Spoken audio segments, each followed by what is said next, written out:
চতুর্থ শ্রেণীর শিক্ষার্থী বন্ধুরা, তোমাদেরকে স্বাগত।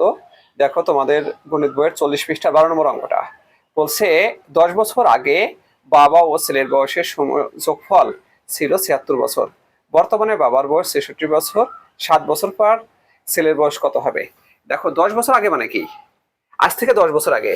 তাহলে বর্তমানে বলতে পারি আমরা বর্তমানে বর্তমানে বাবা ও ছেলের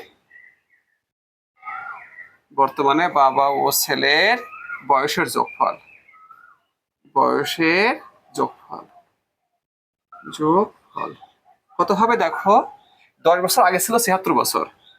তাহলে 10 বছর থেকে আজ আজ আসতে আসতে কি বাবারও 10 বছর বাড়বে বয়স, আবার ছেলেরও কিন্তু 10 বছর বয়স বাড়বে। কারণ বয়স সবারই একই সাথে বাড়ে। বাবারও 10 বছর বাড়বে, ছেলেরও 10 বছর বাড়বে। তার মানে কি, মোট হচ্ছে 96 বছর।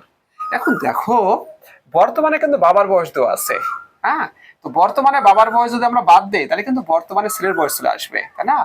লিখতে পারি কি, বর্তমানে বাবার বয়স বাবার বয়স বর্তমানে বাবার বয়স কত? দেখো, 66 বছর। তাহলে আমরা এখানটা যোগ দেই, এখানে কি পেয়ে যাবো? বিয়োগ করি। কি পাবো? বর্তমানে কার বয়স? এই যে ছেলের বয়স চলে আসবে। ছেলের বয়স কত হবে? এখানে থেকে 0 3, দেখো 30 বছর।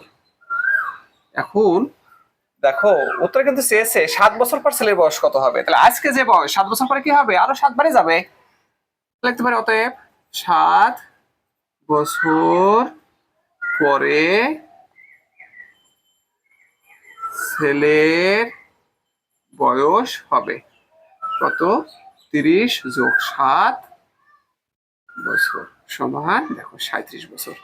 এটা কিন্তু 7 বছর পরে ছেলের বয়স হবে। ঠিক আছে ফ্রেন্ডস, তোমাদেরকে অসংখ্য ধন্যবাদ এই ক্লাসে অংশগ্রহণ করার জন্য।